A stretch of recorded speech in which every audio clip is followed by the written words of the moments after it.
Welcome to Tripura Info News Update. ত্রিপুরায় তিপ্রাসা চুক্তি বাস্তবায়ন নিয়ে তিপ্রা মথা ও বিজেপির মধ্যে রাজনৈতিক চাপ বাড়ছে।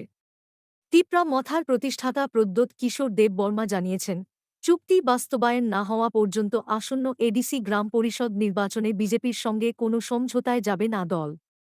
এর মধ্যেই এনএলএফটি ও এটিটিএফের আত্মসমর্পণকারী ক্যাডারদের সঙ্গে যুক্ত বিভিন্ন সংগঠন বড়মুড়া পাহাড়সহ একাধিক এলাকায় বিক্ষোভ ও সড়ক অবরোধে নামে।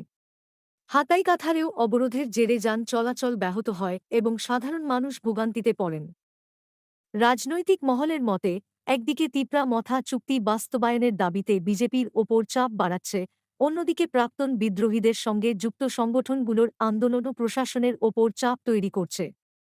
আসন্ন এডিসি নির্বাচনে সম্ভাব্য আসন সমঝোতা নিয়ে দুই দলের আলোচনার মধ্যেই এই পরিস্থিতি রাজনৈতিকভাবে আরও গুরুত্বপূর্ণ হয়ে উঠেছে।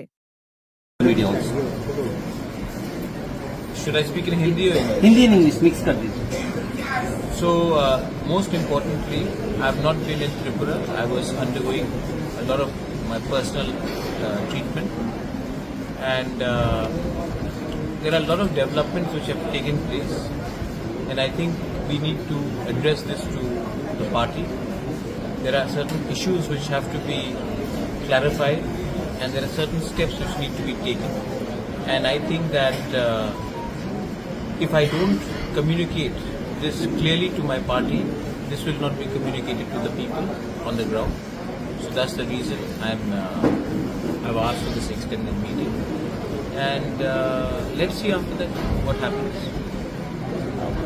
We have seen you in a meeting with the BJP central leadership.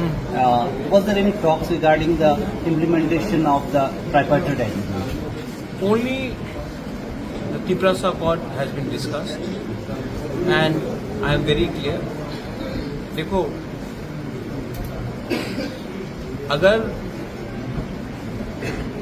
मैं अपने एमडीसी एमएलए और कुछ लीडर्स के लिए कुछ मांगूंगा और अपने लोगों के लिए कुछ नहीं मांगूंगा जिसने हमें इस पोजीशन में लाया है, देन मेरा नाम, मुझे गुबागरा अपने आप को बोलने का कोई अधिकार नहीं है।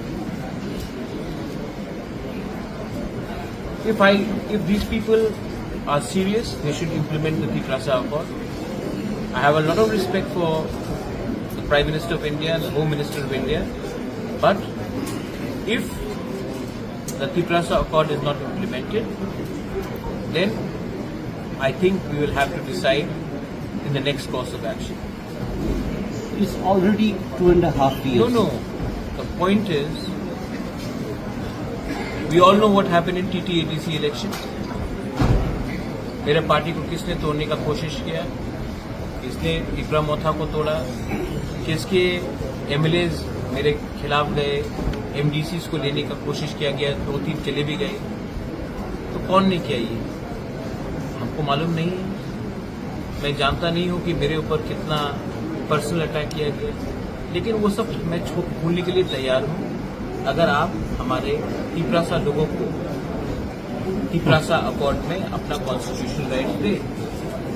अगर आप वो ही नहीं देना चाहते हैं तो 14 लोगों को बीएससी चेयरमैन बना के, 2-3 लोगों को अच्छा मंत्री का पोस्ट देके, कुछ वन टाइम फाइनेंशियल पैकेज देके आप 10-15 लोगों को खुश करोगे, लेकिन 14 लाख लोग जहां में थे वहीं में रहेंगे।